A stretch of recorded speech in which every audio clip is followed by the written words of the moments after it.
Welcome to another episode of French Toast Fridays. My name is Andy Jolivet, and I am joined by my buddy Tyler McCarty, V. Gates, Bill Gates.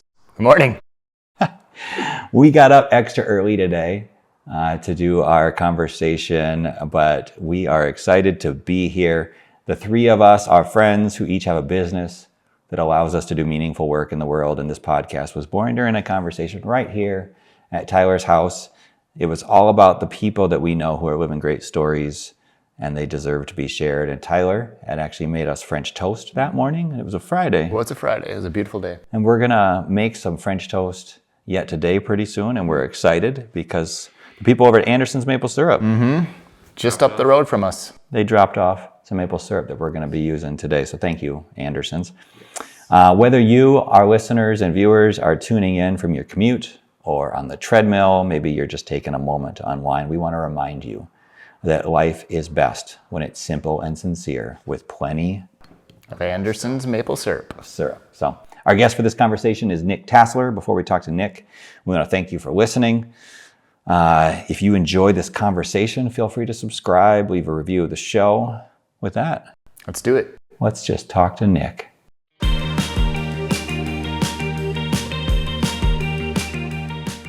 This episode of French Toast Fridays is sponsored by Oak & Glen, a creative studio with a passion for visual storytelling. Nick Tasler is an organizational psychologist. He's an author, speaker, and thought leader on the science of human nature, specifically how people make decisions and embrace change. He's also a husband and a father who describes himself as nomadic, with his family sometimes living in Minnesota, sometimes in Florida, and currently calling Puerto Rico home, which is where he joins us from virtually today. Nick Tasler, welcome to French Toast Fridays. Well, thank you guys. It's great to be here, and I appreciate putting the thought leader in air quotes. Well, if people were listening to this and not watching it, they'd never know I did that other than the dramatic pause. You ruined it. But we are on video, right? Well, what the hell does that mean? What is the fact that I even have to explain that to you means it's beneath me. I'm to clearly explain. not a thought leader. So No. please. Apparently, you're not understand. even a thought follower No. at this point. I do think, and I don't know how well I do it, but I am familiar with your work, partly because I know you, but I've read some of your books and articles, and I subscribe to your email newsletter, and I actually recognize that you are a legitimate thought leader. There they go again. I mean, which is to say, people pay you to hear what you think. That's Hey, true. you. And so That's- there's something... The other day, I just got a chicken, Oh, nice. live chicken, For in payment? exchange for a What speech. kind of thought was that? Yeah. That was, well, it was a little bit about animal husbandry, and then in addition to other things. Well, Easily worth a chicken. yeah, I mean, that's good. What are you going to do with said chicken? I might eat it, or maybe I'll just name it and make it my pet. Do you know how to kill a chicken and prepare it for food? So, sort of. So, actually, fun fact.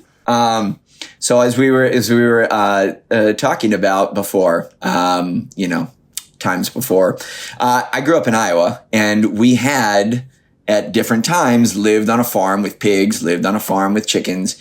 And when I was about 5 years old, we actually, I don't know how graphically I want to go into this. So if you have like animal, friendly, ears, you might want to tune out at this point, but chickens need to be killed at some point. Before we and eat them, when you they're raise usually them, dead. Better that way. yeah, they don't like to be eaten alive. And I so don't like to eat them alive. if you Fair. if you raise them and you make your own, then you have to kill them. And the way you kill them is you take them out and you put their neck over a stump and chop it. Yep. And when we say that you're running around like a chicken with your head cut off, Yeah.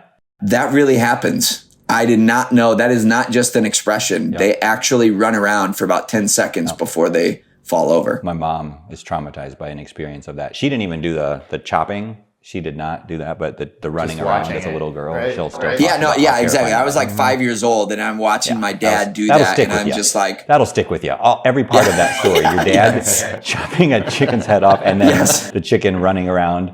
But I would imagine, as a keynote speaker who talks about organizational change and the craziness that comes that people have in terms of resistance to change, I'm guessing you've gotten a lot of mileage out of having that experience as a kid. So thank you, Mr. Tasler, for traumatizing Nick as a young boy. Giving him something to talk about. I have yet to work that into a keynote, but I'm going to try now. I think it's right there waiting for you. That's right. Such a good analogy for life. Yeah. Yeah. See if I can just like take like at least 1/5 of my audience and just immediately discuss them and have them tune out. Yeah. Yep. Yeah. Well, I don't know how many people are listening to this, but I would equate it to probably about 1/5 of your audience, probably. Just they're no longer fans of French Toast Fridays. No, I mean, they're probably migrating over to nicktasler.com now and like, okay, now Where do I sign up for this guy? Yeah, the chicken guy. We want the chicken guy in Puerto Rico. Without the head. They're migrating like said chicken will never be able to He's do like, because my dad chopped his head no off. one's ever given the French Toast Friday guys a chicken. So Nick clearly is doing something better than He's that. doing it right.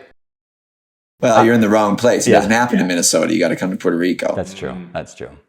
Nick, believe it or not, and for those listening, believe it or not, based on what we've talked about so far, we're actually prepared for this conversation. We had a couple things ready to go, but you know, it's the magic of free-flowing conversation is that they go in the directions that they go in.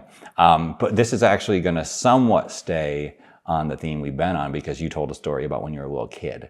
When you were young, so growing up in Iowa, do you remember what your first job was?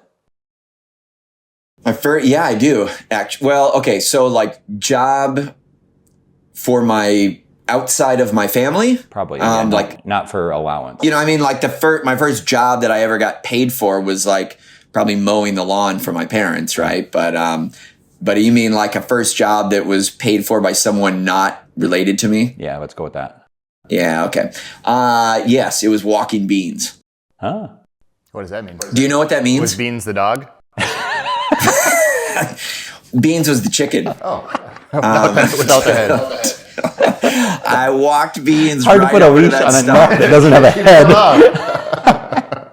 I tried to walk in for about 10 seconds after the stump, but Didn't work. you know, that was Blood it. everywhere. No more walking beans. So walking beans is what you do when, okay, so essentially you have it's basically like weeding your garden only for an entire bean field, like soybean field. Okay. So do you guys, when you're driving out in rural Minnesota and rural Wisconsin, like, do you know the difference between a bean field and a corn field? Yeah. Usually you got corn and then beans, and then every once in a while they switch, and then corn is on the other side and beans are on the other side. That's like diversity. It's called rotating your crops. That is crop rotation. Yeah. That is excellent. Yeah. Iowa 101. I'm from Iowa also, by the way, are. just to put it out there. I know a little bit. So that's right. I always forget that. But anyway, so basically, you know, the beans come about July or August, preferably in July. The beans are about like knee high or so, and you have like a group of people that will go out and either spray the weeds or like spray them with like a squirt bottle with weed killer, or you'll take like a corn knife or a hoe and you'll like pop them out of the ground, or you'll just like pull them by hand. And we call that walking beans. If you really want to if you want to be like all cush and posh, you can ride beans. And this is where you have a tractor that has like seats on the back, like a little attachment where you would normally hook up a trailer, only it's just got like a row of seats. And people sit on the seats. There's like 4 of them. And then the tractor slowly drives through the field and you just spray as you're driving by, and you're sitting down. You don't get your hands dirty. I'm just that's for like the Hollywood set. If there was nobody with any farm background, I mean, you got hoes, you got knives, and you're shooting things with guns from the tractor. And corn knives. And I like corn, but I've never heard of a corn knife. No. I've heard of a You've butter never heard knife, of a corn knife? butter knife, steak knife, but no corn knife. I don't know how you eat corn, but I don't use a knife. I mean, how have you lived this long and not had an experience with a corn knife? I'm quite confident I could go on Amazon right now and I would type in corn knife and I would get no results. They'd be like, sorry, we don't understand.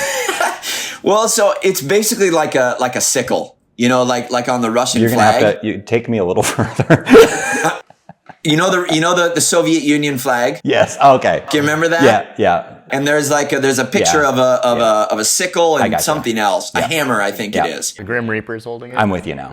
Yeah, sickle. Kind of. It's kind of like that. It's like a curved. I guess. So it's kind of like a machete, like we use down here in Puerto Rico. Yeah, so the USSR flag reference, that worked. You got me there. Thank you. I got you. I got you with some late Soviet Cold War references. Yeah. We're there. So that was my first job, and it's a dirty job. Not gonna lie. My kids have never had that job, and I feel like they're deprived of that experience. But is it dirty because it's dusty? It's dirty because it's muddy. You got to go out there at like 7 a.m. and it's all dewy and it's just dirt. So it's all mud. And there was this one time. How deep do we want to go into this? This one time, this guy hired me and my older brother to go out. And I don't want to throw the guy under the bus, but he was like a raging alcoholic and like didn't do what farmers are supposed to do. Like he just kind of like, so at one point you're supposed to go out in July. He sent us out in August, just me and my brother. And so his field, like they're supposed to be like knee high and they're like waist high and they're all grown over each other. Like usually there's nice rows between them. Now they're like all grown over. So you're walking through them. It's like walking through a jungle and your legs are getting all cut up because it's the only way to mow through the, whatever. But you got corn At this knife. point, they're too big. Machetes. Yeah. Machetes, right. They're too big to spray. Like it's too late in the season. So you have to pull them. And so you've got these giant like sunflowers, like is one of the I don't know, what do you call it? Like, weeds, I guess, because they're not supposed to be in a bean field, right? But they're like, they're at this point in the season, their trunks are like this big and I'm trying to pull it out of the ground and I'm a very late bloomer. So I'm like 14, but I weigh like 65 pounds and we're just out there. It's me and my older brother and we're getting along for a little while. And basically what it ends with is my brother chasing me around, telling me he's literally going to kill me if I don't leave. Just the two of us out in this bean field by ourselves. And I end up driving this car home. I'm only 13, so I don't even have a learner's permit. Driving this car home, back to my parents' house so my brother doesn't, murder me. Do you know what my favorite part of that story was? He got younger throughout it. Started when he was 15. He was 14 when he went out in the field. By the time he got in the car to drive home, he was 13. Yeah, and he only weighed 65 pounds. And he actually weighed less after. Actually, when we started, I was 95. And then I just kept getting progressively here's a Benjamin Button of farmers.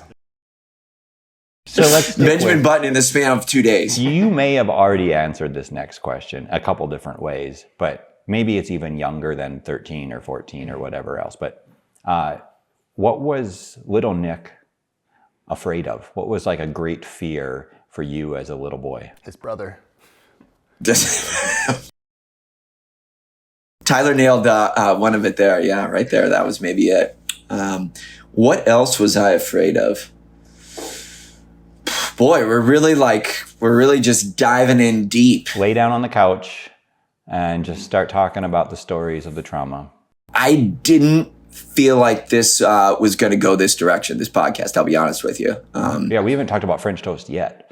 Yeah. That's right. But I want to point out to everybody listening, we're recording this on a Friday. It is. We're purists. We're purists when it comes to that. I was under the impression I would be sent some French toast, which have not yet arrived. A common misconception for our guests, I will say. So if you hear my stomach growling, it's because the French toast never got arrived. I've been waiting since Thursday. Sorry about that. So my greatest fear, actually, you know what? All honesty, my greatest fear was getting kidnapped. Jacob Wetterling effect? What's that? Jacob Wetterling effect? It's funny. The only reason I know what that is because my wife is from Minnesota. Oh. But Jacob Wetterling meant nothing to me. But Andy, I don't know if you're old enough. Do you remember Johnny Gosh? Okay. So he was a kid that was probably, I think I got a few years on you, but, and he was like older than me. I think he was maybe like 13 or so, and he got abducted in Des Moines. This is like early 80s. And why that one really stuck with me is because he got abducted while he was delivering newspapers. I'm pretty sure. And I had a newspaper route. And so I used to deliver. Now that I think about it, maybe that was my first job. I can't remember whether walking beans or delivering the Des Moines Register came first. But so when you deliver the Des Moines Register back in the day, I don't know how it works anymore. But you have to go at like papers, a bundle of papers show up at like 5 a.m., 4 in the morning on your doorstep. And then you have to take them out and then go deliver them to the people on your route. So it's 5 in the morning, pitch black. And like part of the Des Moines Register's like commitment to service for their customers is it's not like in the movies where or like the video game where you just drive along and you start chucking them in people's lawns. No. You have to go up to their front door, open the screen door, or whatever. What do you call that? Storm door, maybe. And put it between the storm door and their actual door. So mind you, here's little Nick. Now I'm only 45 pounds. I think. So, but I'm fifth grade. It's basically the middle of the night, having to walk up to these strangers' house and open their door and put it in. And I'm like, how easy would it be for somebody to just grab me, pull me inside the house, and I'm gone? Mm-hmm. That was my greatest fear for a long, long time. Hopefully you're packing a corn knife. A sickle. Stay back, I got a corn knife. That sounds like a legitimate one. Mm-hmm. I get it. Yeah. That would be scary. Yeah. Was that going too dark for you? No, I mean, it's real. We want real. So Yeah. Fears by nature oftentimes are a little dark and irrational, but that's just the reality of it. Yeah. But even today, I will say, I look back on it and say, was it irrational? I still think like that was. No. It was real. Yeah. I mean, your parents trusted all the townspeople, right? They were like, little Nick can go out there. He's fine. Yeah, he's a huge kid. Right. He'll defend himself. 45 pounds. I mean, he's a monster. He's 27 pounds. Nobody's touching that guy. He, I mean, granted, the towns that I did this in, the town that I lived in, where it was maybe 2,000 people that lived there. So we're not talking like, there was not urban blight in my little farm town. But nevertheless, if you watch 48 Hours enough, you'll find some stories about kids getting abducted in small town. Yeah. It seems like that is where it happened. Yeah. I'm going to let Tyler ask you a question. One word. Aliens. Doesn't need to be a one-word answer. Aliens. Okay. I don't have a fully formed opinion on aliens. I do, however, in my Audible wish list, I have that book that came out just in the last year about some guy that supposedly was like part of the Department of Defense's UFO, whatever. You guys know the book I'm talking about? I don't know the book, but I'm familiar with it. Well, Tyler? I saw him sit in front of Legislate, and speak his story. He was a top airline pilot for the defense, and he came through and said that. Yeah, I think he has a book too. That's probably the same guy. Did this coincide with when they declassified a whole bunch of those? Videos, I believe so. Information, yeah. I believe so. Yeah. So, and I've just skimmed across the surface of all that. Like I see like the headlines in my news feed, but I've not actually like dug into, is there anything to this? But yeah, so when you say aliens, I think of that, and I think of Sigourney Weaver. I guess that's where my mind goes. You don't think of E.T.? I do not think of the original extraterrestrial. Yeah. No. Okay. No. Until now. But I want to hear, you can't throw alien out to me and then just like... We're not the guest. Change subjects. What is this? Table turning. Yeah. I don't know. I've really gotten into Skinwalker Ranch. Is that a show? Yeah. It's documentary or a... Yeah, on the History or Discovery Station. And they're I mean, that's a Utah ranch. And they have a whole team of... there's a NASA scientist and a whole bunch of other, qualified people, and they're trying to figure out all the UFOs, or I think they call them UAPs now. Not sure. So the thought leaders on aliens. Hold on. Let's try that again. The thought leaders. Yeah, the thought leaders on aliens. Aliens. Yeah. Huh. Aliens that carry corn knives. I mean, I honestly don't think I've thought about it a lot, other than just like it seems like common sense there would be something out there just because of how big the universe is. Yeah. Because this is a standard question we ask people, and we've been doing these interviews now for a little while. It's just been really fascinating to hear people's, A, just their reactions to it, but B, whatever experiences that they have with it. And we've heard some. Yeah. Footage. We've got Seen footage. some. Right. What? Yeah. Wow. A few of them are the initial immediate response is no. Yeah. And then they come they're like, wait. Yeah. I mean, so I will say I am alien curious. I guess if that's a thing. Not alien agnostic or alien averse. Right. I'm alien curious. I think I like you, Andy. I think just statistically speaking, it seems unlikely that the only place in the universe that there is intelligent life is here. That feels very what's the word? Not heliocentric, but when you think like the sun revolves around the Earth, geocentric. Well, and it'd be sad that we would be the smartest beings in the world since we're cutting chickens' heads off. Yeah, but we had to cut a chicken's head off to realize that chickens are delicious. Yeah. Yes, that's right.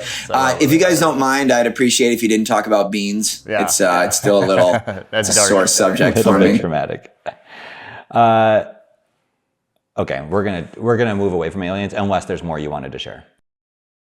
I mean, how much time you got? Marco, did you want to add anything? He doesn't have a microphone anyway, so he could say whatever he wants and we wouldn't listen. Love you, Marco. You've been probed, Marco. Wow. I didn't. I've never actually met someone personally. Well, have you seen the SNL sketch that Kate McKinnon was always on, where they went up to meet the aliens and the guests would always have like this wonderful experience, and then she had this very, very like hyper weird sexual experience with it. So That's right. She's like, "Are you talking about the same critters that I saw?" Like they were. Those are always good. It is good. Those are always good. This episode of French Toast Fridays is sponsored by Legacy River Coffee. Legacy River, savoring tradition, one sip at a time.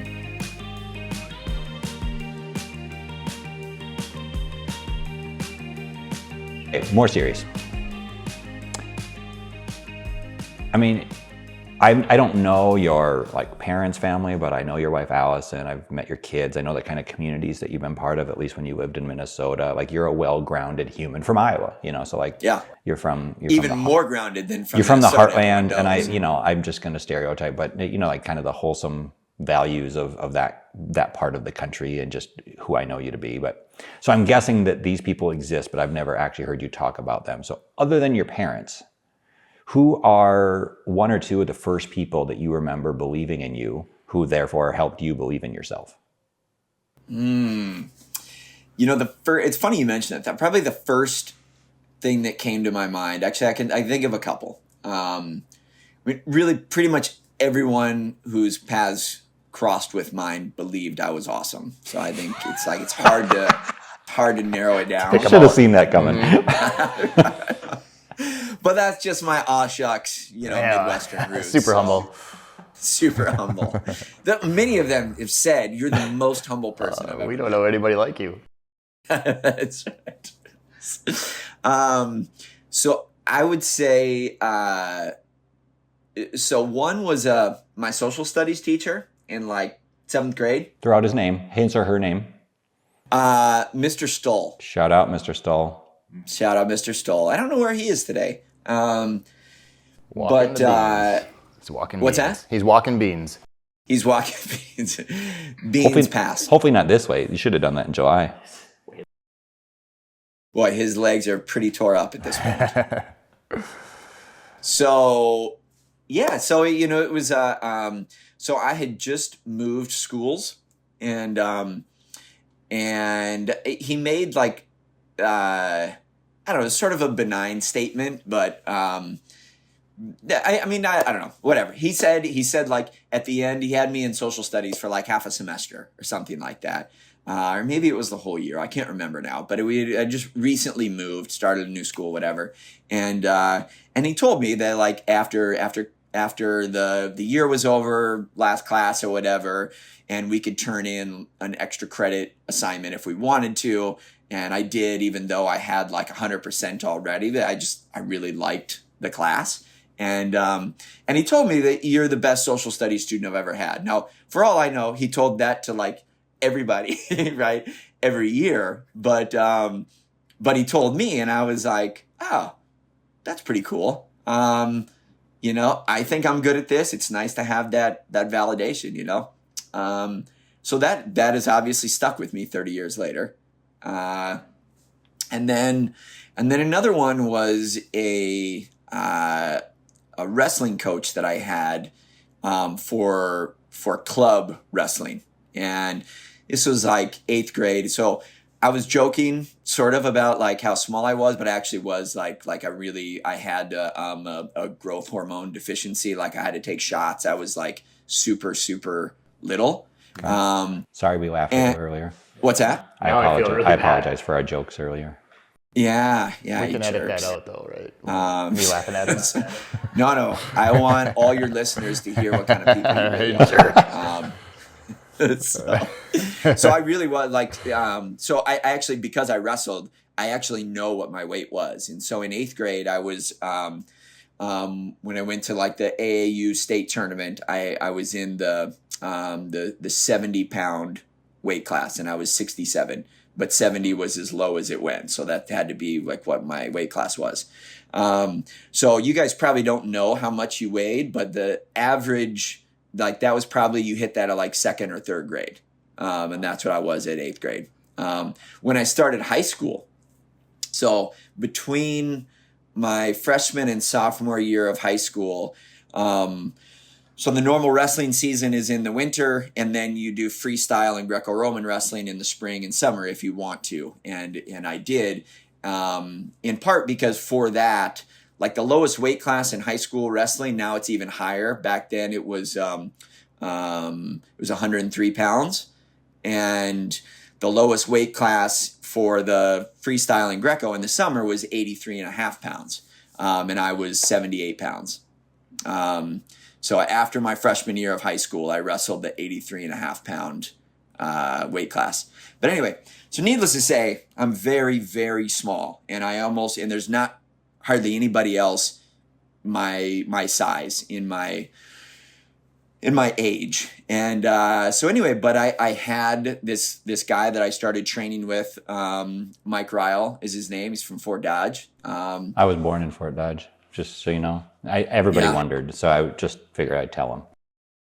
I did wonder. Everybody, the messages were all popping up. Where was Andy born? I was like, Fort Dodge. Now they can focus. Now they can focus. Now they can focus on the story. Now that they know. So anyway, he like, even at this like very tiny, and I was getting my ass kicked all over the place because I'm giving up like 20% of my body weight, right. And the whole reason there's weight classes in wrestling is because it's not fair if you have to wrestle somebody 10 pounds more than you. It's a huge advantage.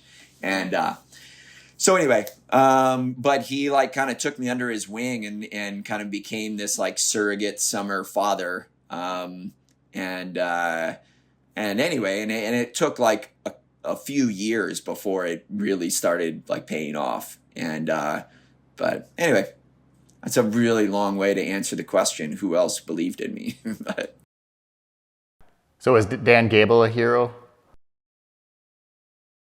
yeah, he didn't believe in me though. Oh, he didn't. He didn't take you under the wing. He did not qualify in that category of like believing in me. And I would just like to say that these people who believed in you early on really had their work cut out for them, because anybody who's listened this far can tell that confidence is something you struggle with. And so they really, like, they were like, come on, Nick, we think you got it in you. We just want you to like believe just a little bit, just baby steps. You know, but like every outwardly confident person, there's deep insecurities. I know. So, well, that's why we created this podcast, is to stroke egos. And so we believe in you, thought leader that you are. No air quotes. No, I didn't even do it. I was Just a reflex now. Nick, what's the best thing that you've done recently that didn't cost any money?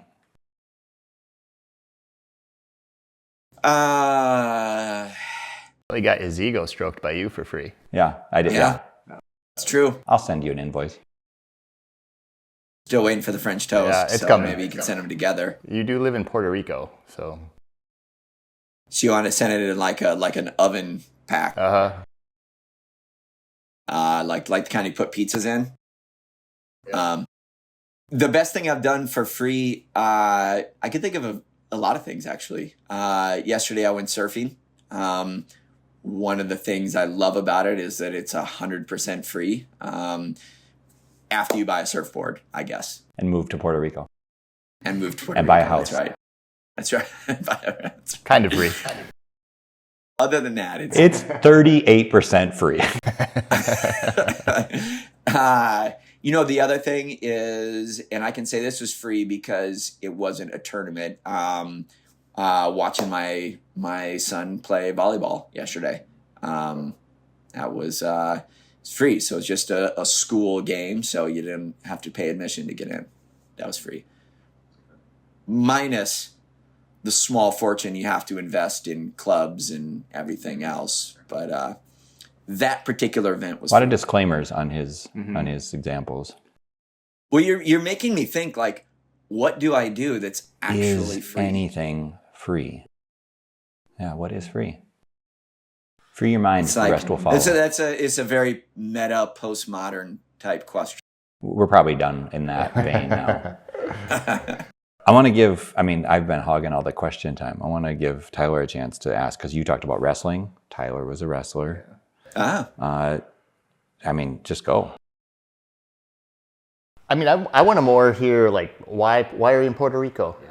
Tell us about you. Yeah, how about let me do this, because I like that question, because I was going to go there, because it's not very traditional for someone to move from, you'd lived in the upper Midwest most of your life, right? Yep. Raised in Iowa, went to University of Iowa, go Hawks. Yep. Undergrad and master's? No, just undergrad. Okay.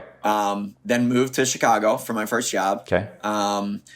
Lived there for a while, did work, like kind of living in Chicago, but mostly in Houston for work at the time. Then a brief stint back in Iowa, and then in Phoenix very briefly, and then to San Diego, which oddly is where I met my wife, even though she's from Minnesota and I'm from Iowa. And we lived out there for about 4 years. Yeah, I forgot that one. That was pre-kids, before kids. We have 4 kids. But no, I'm sorry. And it was before kids that you were in San Diego. Before. Yes, before. Before 4 kids. Before 4. Could you repeat the question? Why'd you guys move to Puerto Rico? In short. What a great question. Oh, it was a good question. So to the point. So we, why did we move here? Okay. So I think I'll go back to the fact that we met in San Diego, right? Not by coincidence did 2 Midwesterners find themselves in Southern California by choice. Neither of us went there because our jobs transferred us there. We just both independently before we ever knew each other, decided we wanted to go live there for a while.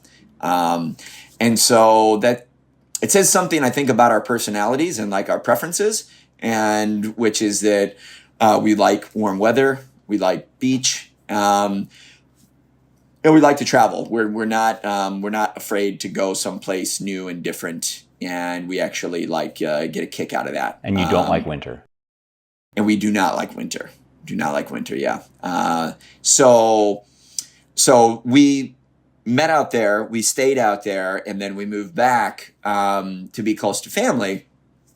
But that didn't change what we both like. Didn't really like the family, so not that we don't like our families. No, but it was the other thing. The other big thing is like so like when for our honeymoon, 20 years. We went 20 years this next year for you.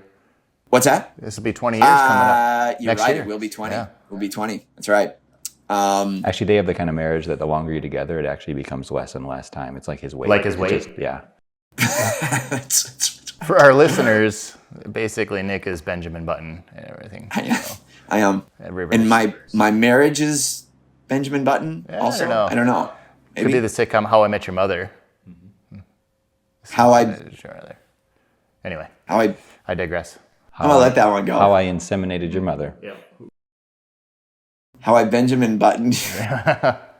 Double bead. We can cut we can cut these things out, so no worries. So much more work for Marco. You don't have to cut them out on my behalf. I mean, this is Nick in the raw, in the flesh. That could be the title of this episode. Nick in the raw. Nick in the raw. And I'm going to give you a George Costanza pose on the velvet couch.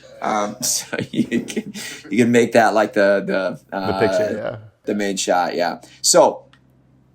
All right, so for our honeymoon, we decided to go backpacking in Europe for 6 weeks. Like, we were both kind of at this place in our careers where I was just finishing with graduate school, had a job lined up but hadn't started yet, and she was doing a travel nursing contract that was like ending before a new one began. And so we had this kind of what we looked at as like a really rare opportunity for working people to just take 6 weeks and not work before we had kids and whatever. And so I say that to say, like, instead of like going to an all-inclusive resort or something, we instead like went to, slept in youth hostels and whatever. So like we both kind of had this like travel exploration bug. And then like fast forward 9 years and 4 kids later, we're in Minneapolis, and we've got kids, and we're not traveling, we're not doing really anything. And so we had kind of decided like, and we had all these things where we're like, we're probably going to need a new car soon. We're going to, are we going to stay in this house that we're living in? We have 4 kids and whatever. And so we had all these like big decisions coming, and we needed sort of like a focal point, like a main decision criterion to say like, what are we going to do with all this stuff? And so we kind of, and we also like, we needed something to get excited about again. And we had sort of like reached this place where like shortly after the 2008 recession, we had started going to these Dave Ramsey classes and like trying to become debt free. And we did it. But it was like, yay, we're debt free. Now what? Now we just like sit here and stare at each other while pinching our pennies. Like, this is not really what we want either, And so we kind of were like, and this is where the decision-making thought leader comes into play, is we needed to define what I call your decision pulse. Like what is the primary thing, that the organizing principle that we want to base the next 5 years of our life on? And then we make all our decisions kind of based on that. And so we kind of like combed the past, like what inspires us? What do we like? What are we interested in? And one of the things that really kind of brought us together as a couple was this like love for travel that wasn't necessarily shared by a lot of other people that we had known or dated or whatever. So it was like something unique about us. And And so that we were willing to sacrifice a lot of other things. Like everybody likes to travel, but are you willing to sacrifice a house? Are you willing to sacrifice a car? Are you willing to sacrifice job stability? Most people don't like travel that much, right? And so we were kind of like, okay, so what does that look like for us as, 30 somethings with 4 kids? And so we just put a date on the calendar, which was September 1st of 2016, where we were not going to be in the continental United States. That gave us 18 months to figure out how we're going to make this happen. And so long process of elimination. We decided that we had 3 main criteria. It had to be warm. English couldn't be the first language because we wanted our kids to pick up another language. And it had to be on the ocean because I had started surfing in San Diego, couldn't do that in Minnesota. I'm like, well, if we're going to do this crazy thing, I at least want to surf again if I can. And so we narrowed it down to out of all these places, when you think of those 3 criteria, it's like that's the entire equatorial region of planet Earth, like Southeast Asia, Africa, whatever. But I still had to, for speaking and work, the majority of my work is still in the continental US. So it's like, that doesn't not going to make a lot of sense if we're in, Cape Town and trying to fly back to Atlanta, or Chicago or whatever, Minneapolis. So we were like, okay, how about Central America? That's a little more reasonable. And then we narrowed it down to Costa Rica, Dominican Republic, and Puerto Rico. Puerto Rico is a U.S. territory, so I don't have to go through customs when I go back and forth. Puerto Rico it is. That's how we ended up there. That's awesome. And you've stayed beyond the 1 year sabbatical. Yeah, about 6 months in, we decided, we really like it. And so we were like, well, what would this look like if we stayed longer? And so we kind of did. And then, and then we didn't know this at the time, but then eventually, there was some, 2 years later, 3 years later, after we were already here, I discovered there are some tax benefits that I could be taking advantage of, that I didn't really know about before. So then it kind of made sense on another level as well.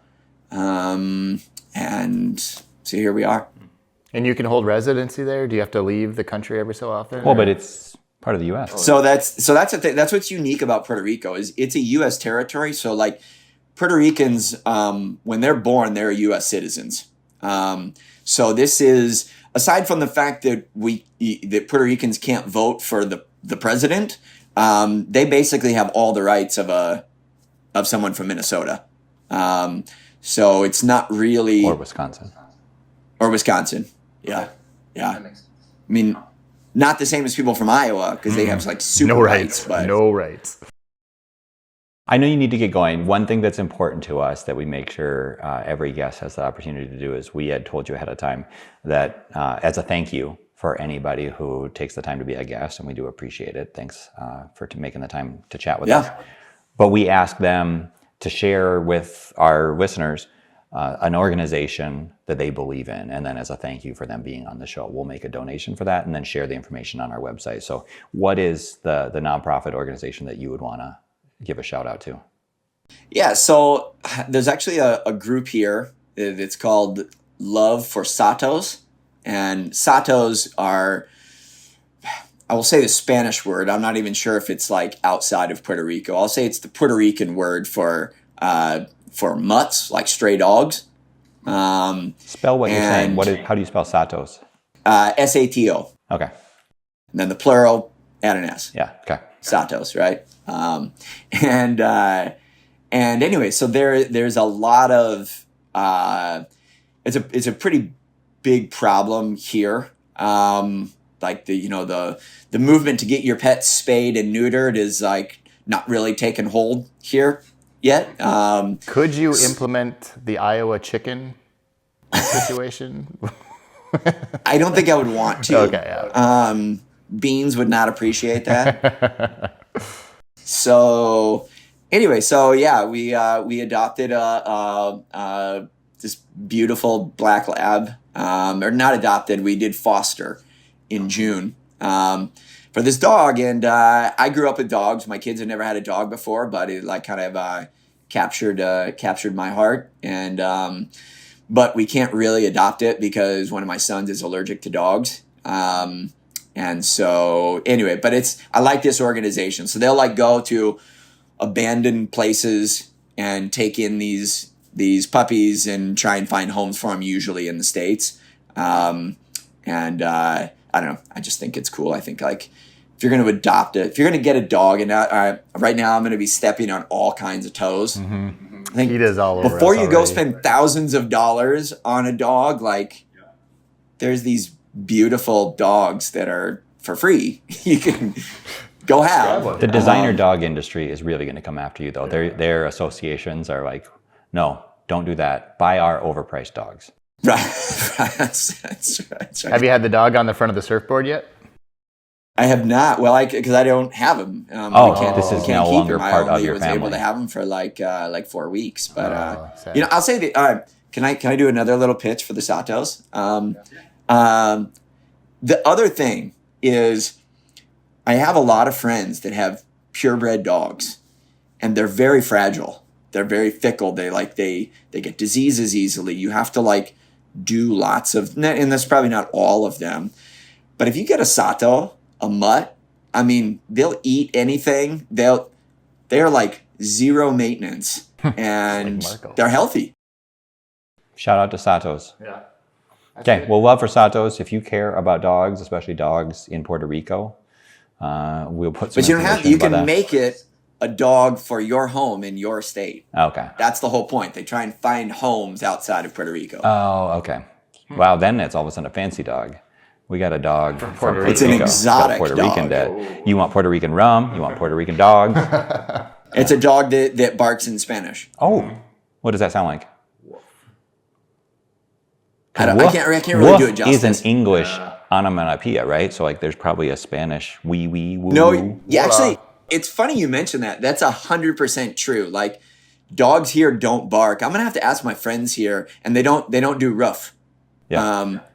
But there is something I'm trying to remember. Like in my daughter's, first grade textbook, they'll have like animal sounds, and it's not our animal. What sounds. does a dog say? What does a cow say? There could be some grant money out there for you to do that study. Yeah.